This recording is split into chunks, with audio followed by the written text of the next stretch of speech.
할렐루야. 앞뒤 좌우에 계신 분들을 이렇게 한 번씩 바라보시면서 인사하겠습니다. 잘 오셨습니다. 다음 주에도 뵙겠습니다. 얼굴을 도장을 찍었습니다, 여러분. 양옆에 계신 분들과 인사하고. 할렐루야. 여러분 반갑습니다. 이렇게 또 수요일 날 중간에 또 이렇게 여러분 만나니까 좋죠. 여러분들 기도해 주셔서 한 주간 잘 쉬고 왔습니다. 여러분 감사드립니다. 최근 들어 이 교계에 큰 이슈가 되는 것이 있습니다. 뭐가 이슈가 되고 있나? 신사도 운동이 한국 교회나 미국 교회 이슈가 되고 있어요. 교회와 교단이 그래서 이것을 새롭게 지금 점검하고 있는데, 신사도 운동은 이 캐리스매틱 무브먼트라 그래서 미국에서 2000년대부터 퓰러 신학교의 피터 와그너 박사님을 중심으로 해서 예전에 초대교회에 있었던 사도의 운동을, 사도의 그 기적을 이 시대에도 다시 일으키자는 그런 무브먼트로 시작이 됐습니다. 그래서 뭐를 강조하나? 방언과 예언과 축기와 병고침과 이런 거를 강조하는 그런 무브먼트였어요. 근데 사실 이게 비성경적이기 때문에 많은 교단에서, 우리 PCA 교단도 이것을 이단으로 규정했지만, 이단으로 규정했는데 가장 큰 문제가 뭐냐? 예언의 문제가 있다는 거예요. 여러분, 여러분 예언이 계속되고 있나요? 예언이 뭐냐면 이런 거예요. 하나님이 나에게 말씀하셨습니다. 하나님이 저 사람에게 모은 말씀을 내게 주셨습니다. 하나님이 무엇을 위해서 제게 말씀을 주셨습니다. 여러분, 이런 게 예언인데 이게 굉장히 위험한 것입니다. 성경에서 말하는 예언은 하나님 말씀이에요. 성경 66권이 완성되면서 예언은 끝난 거예요, 여러분. 근데 내가 자꾸 들었다, 나에게 하나님이 말씀하셨다 그러면서 예언을 하는 게, 여러분 이런 거는요 100% 그것은, 여러분 이것은 거짓이에요. 거짓이에요. 100%. 그거는 무시하셔야 돼요. 그것은 배척하시고 그것에 대해서는 우리가 예수 이름으로 물리쳐야 되는 거예요. 자꾸 소리가 들린다는 거예요.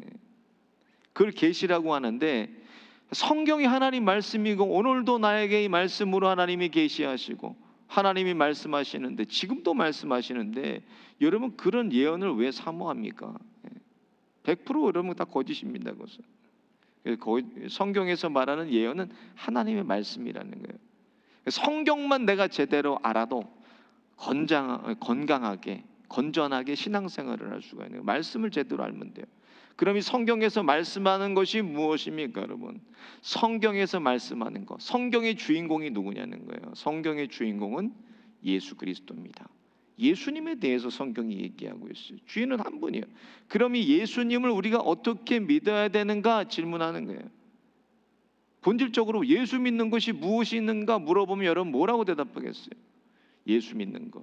그래서 여러분 우리가 4가지로 정리할 수가 있어요. 여러분 한번 보겠습니다.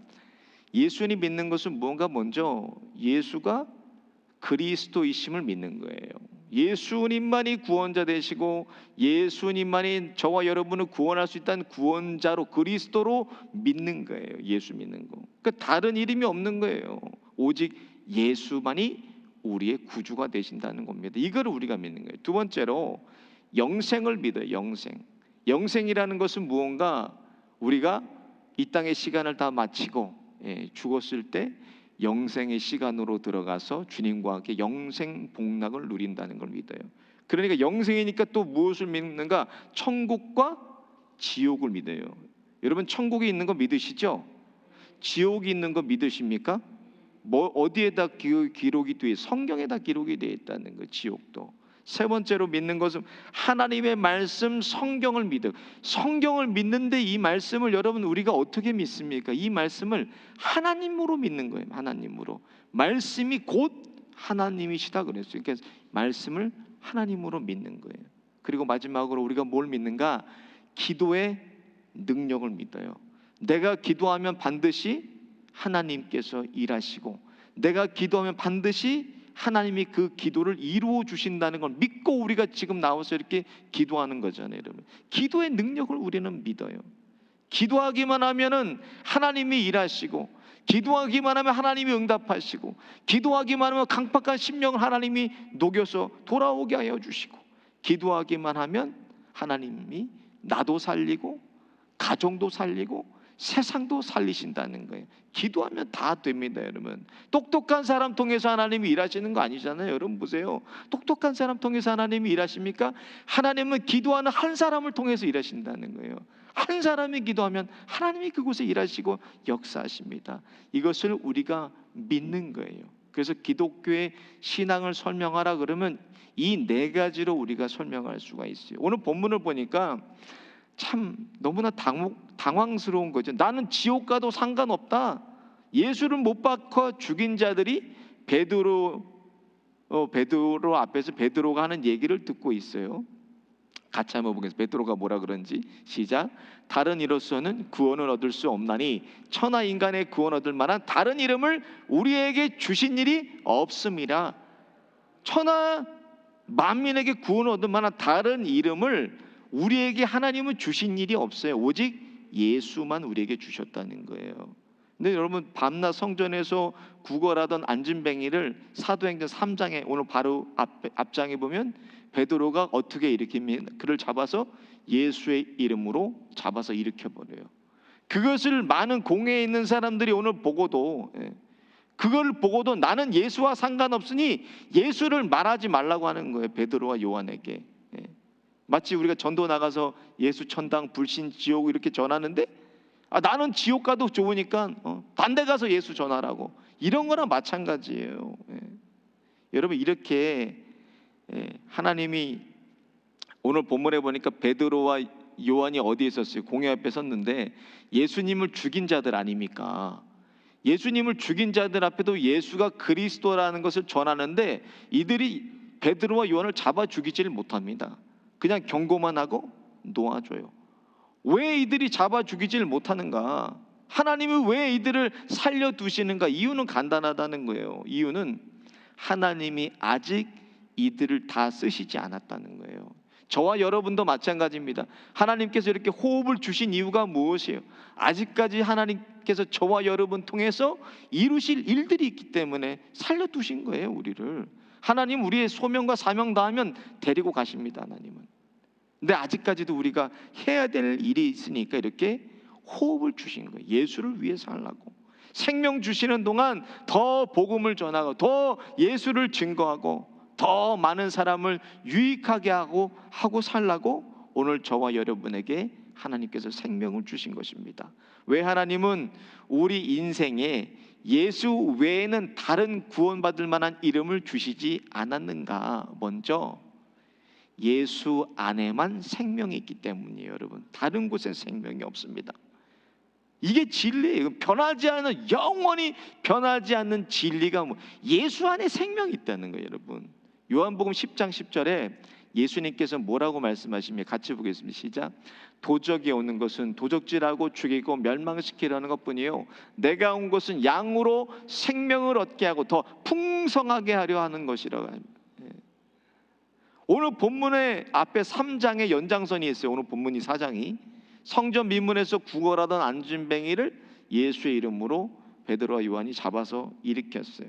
근데 그가 고침받고 뛰면서 예수님을 찬양하는 놀라운 변화가 일어납니다. 근데요, 어떤 변화가 일어나나 같이 한번 볼게요. 사도행전 3장 11절 보니까 시작. 나은 사람이 베드로와 요한을 붙잡으니 모든 백성이 크게 놀라며 달려나아가 솔로몬의 행각이라 칭하는 행각에 모이거늘, 이렇게 기록이 되어 있어요. 왜 베드로와 요한을 성전 미문에 안진뱅이가 붙잡았냐는 거예요. 그가 나은 것을 보고 베드로와 요한을 붙잡고 예수를 증거해 달라고 붙잡은 거예요. 자기만 고침받고 자기만 예수 믿고 할렐루야 누리는 것이 아니라 그런 이기적인 변화가 아니에요. 이 사람에게 일어난 변화는 예수를 만나고 예수님이 가지고 계신 그 놀라운 생명의 가치에 그가 눈을 떴기 때문이에요. 그 예수를 제발 전해달라고 베드로와 요한을 붙잡았습니다. 그리고 베드로와 요한이 복음을 전했더니 오늘 본문 4장에 보니까 4절 같이 보겠습니다. 이렇게 기록이 되어 있어요. 시작. 말씀을 들은 사람이 믿는 자가 많으니 남자의 수가 약 5천이나 되었더라, 이렇게 기록이 되어 있어요. 성전 미문에 앉아서 허리 한번 펴보지 못한 안진뱅이가 예수 이름으로 고침받고 예수를 증거해달라고 붙잡았는데 예수를 증거하니까 그날에만 5천 명이 예수님께로 돌아왔다는 거예요. 놀라운 변화 아닙니까? 자신이 생명의 눈 뜨니까 그걸 통해서 오늘 하루아침에 5천 명이 예수님께로 돌아왔다는 거예요. 이것이 예수님의 생명입니다, 여러분. 생명의 가치예요, 여러분. 이것이 세상 사람들이 기독교는 종교라고 얘기하지만 기독교는 종교가 아니에요, 여러분. 기독교는 생명입니다. 이건 종교가 아니에요, 기독교는. 왜 우리가 WCC 세계 교회 협의회와 종교다원주의와 목숨 걸고 우리가 싸워야 되는 이유가 뭐냐는 거예요. 이들이 주장하는 것은 다 종교에도 그 종교만의 유니크한 구원이 있다는 거예요. 구원이. 산봉우리가 있잖아요. 산봉우리에 올라가는 길은 한 길밖에 없는데 다른 여러 가지 길을 통해서 산봉우리에 올라갈 수 있다는 것을 주장하는 거예요. 마늘 따위 으뜸원자가 어떻게 여러분, 으뜸이 되는 종교는 뭐예요? 예수밖에 없어요. 기독교밖에 없습니다. 다른 종교에는 생명이 있을 수가 없어요, 여러분. 예수님밖에 없어요. 근데 다른 종교에 구원이 있다고 주장하는 거예요. 오늘 본문에 그들을 향해서 뭐라고 말씀하시나? 사도행전 4장 12절에 보면 다른 이로서는 구원을 얻을 수 없나니 천하 인간의 구원 얻을 만한 다른 이름을 우리에게 주신 일이 없어요. 없어. 예수만이 구원의 길입니다. 더 이상 이 구원의 문제는 여러분 말할 것도 없어요. 하나님이 예수 외에 구원할 다른 이름을 우리에게 주신 일은 없어요. 두 번째로 예수님만이 우리의 옛사람을 죽이실 수가 있어요. 오늘 본문에 예수님을 말하면 죽이겠다고 위협하는 대제사장들과 관원들과 장로들에게 베드로와 요한이 말해요. 같이 보겠습니다. 19절 20절입니다. 시작. 베드로와 요한이 대답하여 가로되 하나님 앞에서 너희 말을 듣는 것이 하나님 말씀 듣는 것보다 옳은가 판단하라. 우리는 보고 듣는 것을 말하지 아니할 수 없다니. 무슨 말이에요? 죽이려면 우리 죽여라. 나는 예수를 증거하겠다, 이 말입니다. 불과 얼마 전만 해도 베드로가 어떤 사람이었습니까? 예수님을 잡으러 오니까 예수님을 3번이나 병정들 앞에서, 로마 군인들 앞에서 부인하고 예수님을 저주까지 하면서 부인했던 사람이 베드로예요. 근데 그런 베드로의 모습은 온데간데가 없고 완전히 오늘 본문에 베드로가 다른 사람이 되어 있어요. 죽음에 대한 두려움이 베드로에게 사라졌다는 거예요. 여러분, 이것이 바로 거듭남입니다. 요한복음 3장 3절에 예수님을 찾아와서 영생이 무엇입니까? 니고데모가 물었어요. 예수님 뭐라고 대답하시나? 진실로 진실로 내게 이르노니 사람이 거듭나지 아니하면 하나님 나라를 볼 수 없느니라 말씀하셨어요. 하나님 나라가 누구냐는 거예요. 하나님 나라는 예수님 자신이에요. 예수님을 만나야 돼요. 진짜 예수님을 만나기만 하면 우리에게 주시는 뭐가 있다? 거듭남이 있다는 거예요. 거듭남.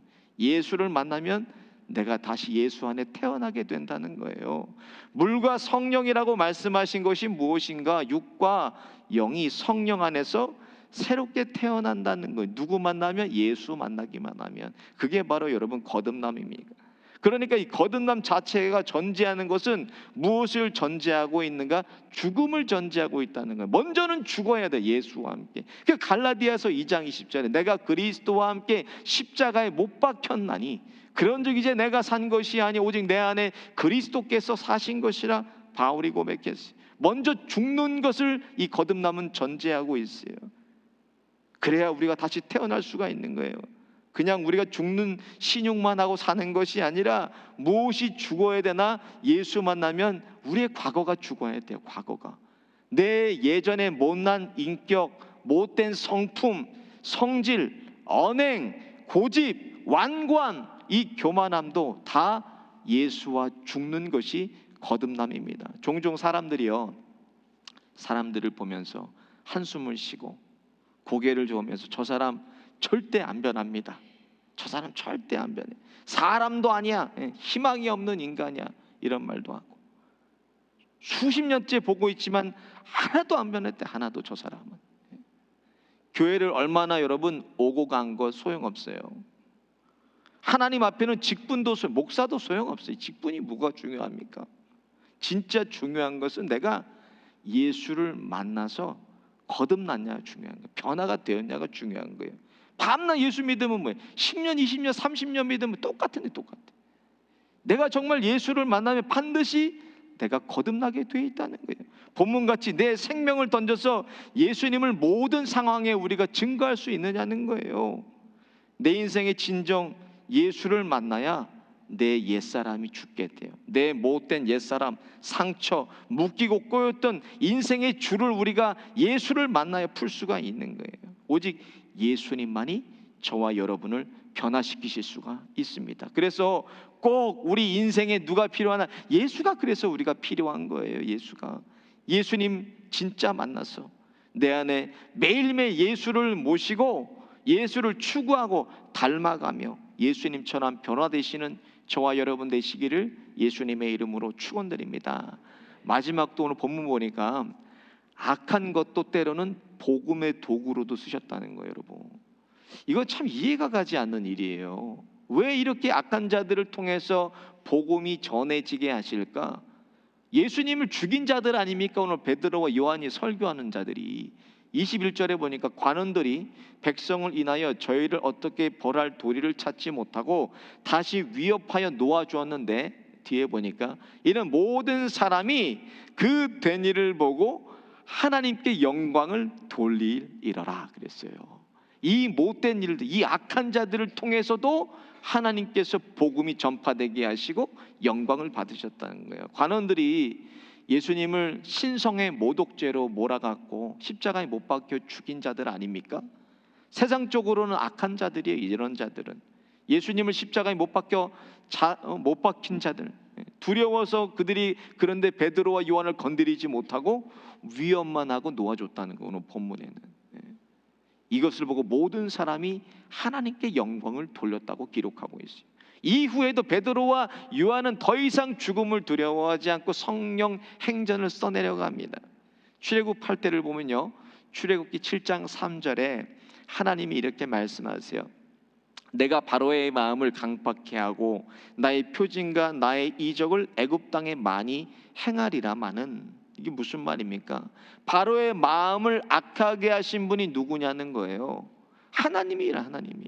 왜? 하나님이 살아계심을 나타내기 위해서, 표징과 이적을 나타내기 위해서 하나님이 그 마음을 강팍케 하셨다는 거예요. 그러니까는 이스라엘이 백성이 머문 고센 땅에는 재앙이 임하지 않았어요. 애굽에만 재앙이 임했습니다. 요한복음 13장 2절을 보면 이렇게 기록되어 있어요. 마귀가 벌써 시몬의 아들 가룟 유다의 마음에 예수를 팔려는 생각을 넣었더니, 유다가 누굽니까? 예수님과 3년 동안 동고동락했던 사람이에요. 근데 예수님에 대해서 악한 마음을 가지니까 자신의 욕심을 채우기 위해서 마귀가 그에게 죄를 짓게 했다는 거예요. 그렇지만 그것조차도 십자가 사건을 이루시는 도구로 하나님이 쓰셨습니다. 분명히 알아야 될 것은 하나님은 하나님의 사람을 절대 악한 도구로 쓰지 않으신다는 거예요. 여러분, 그걸 알아야 돼요. 하나님의 사람이 아니니까 그 사람을 악한 도구로 하나님께서 쓰시는 거예요. 본질적으로 성령이 일하시면 나타나는 증거가 뭐냐는 거예요. 성령님이 일하시면 내 안에, 가정 안에, 교회 안에 일하시면 어떤 일이 드러납니까? 초대교회 같이 하나로 모이게 하시고 이해하고 사랑하고 용서하고 용납하게 하신다는 거예요. 이게 성령이 하시는 일인데 분명 하나님이 하시는 일이라는 거예요. 이것이 성경에는 하나님의 사람을 악한 도구로 쓰신 사례가 없어요. 사례가 있다면 사울왕을 쓰실 때 성경에 그 전에 뭐라고 기록하시나? 하나님이 사울왕을 버리셨다 그래요. 그리고 어떤 도구로 쓰세요? 하나님의 사람 다윗을 훈련하는, 연단하는 도구로 그를 사용하셨다는 거예요. 하나님이 버리시고. 예레미야서나 이사야서도 마찬가지예요. 이사야서 통해서 말씀하신 것이 이스라엘을 향한 하나님의 심판을 말씀하십니다. 이스라엘이 악하니까 하나님이 이방을 들어서 바벨론과 애굽을 통해서 이스라엘을 심판하셨어요. 치셨어요. 여러분, 무슬림 지역에 복음을 전파하다가 순교한 많은 사람들이 있어요. 지금도 핍박과 박해 속에서 많은 선교사님들이 활동하시지만 가장 활발하게 활동하는 지역이 어디인가? 지금 중동 지역에서 터키를 꼽을 수가 있어요. 터키. 선교사들이 해마다 많이 발각돼서 쫓겨나고 또 그렇게 있지만 기독교가 1%를 유지하면서 조금씩 터키에서 기독교가 성장하고 있어요. 이런 박해와 핍박 속에서 계속 선교사님들이 쫓겨나면 또 들어가고 쫓겨나면 또 들어가고 그런 이유가 있어요. 이 계기가 된 것이 터키 중동부 말라티아 지역에서 성경 배포하던 독일 선교사 틸만 선교사님이 출판사를 운영했는데 무슬림 청년 5명이 출판사로 들이닥쳤어요. 선교사님과 2명의 현지 사역자가 있었는데 그들을 무참하게 저들이 살해했다는 거예요. 5명이. 근데 살해하면서 3시간 동안 선교사님과 현지 사역자 2명을 고문했는데 뭐라고 고문했나? 예수를 부인하라고. 예수를 부인하면 내가 너희들을 살려주겠다고 정말 말로 표현할 수 없는 고문을 해요. 그래서 나중에 시체를 발견해서 형체를 알아볼 수가 없었어요. 3분의 형체를. 3분이 3시간 동안 고문을 당하고 순교했는데 이런 끔찍한 고문 당하면서도 예수님을 그들이 부인하지 않았다는 거예요. 사건 직후에 독일 틸만 선교사님 사모님이 방송에 나와서 이렇게 얘기했어요. 나는 저들을 용서합니다. 저들은 저들의 한 일을 알지 못하기 때문입니다. 그런데 그 순교하신 선교사님의 장례식에 놀라운 일이 벌어졌어요. 어떤 일이 벌어졌는가? 터키 각지에서 숨죽이고 숨어서 예수 믿던 많은 그리스도인들이 장례식으로 몰려왔다는 거예요. 나도 죽여라, 나도 그리스도인이다. 나도 죽여라, 나도 그리스도인이라. 터키 숨죽이고 1%도 안 되는 숨어있는 그리스도인들을 깨우고 전 세계 수없이 많은 선교사님들을 보내는 계기가 되었다고 합니다. 오늘 하나님 나라와 복음을 위해서 나에게 핍박과 박해와 어려움과 시험이 있을지라도 이것 이후에는 오늘 본문 21절 말씀처럼 같이 한번 볼까요? 그 된 일을 보고 하나님께 영광을 돌리미러라. 아멘. 하나님의 영광이 나타나게 하실 거라는 거예요. 오늘도 우리에게 주신 생명 그리스도의 이름을 붙잡고 내 옛사람 십자가에 못 박아 예수님께서 이루신 하나님의 성품과 거룩함, 그 인격이 저와 여러분에게 채워져서 하나님의 영광이 드러나는 시온의 영광 되시기를 예수님의 이름으로 축원드립니다. 오늘 말씀을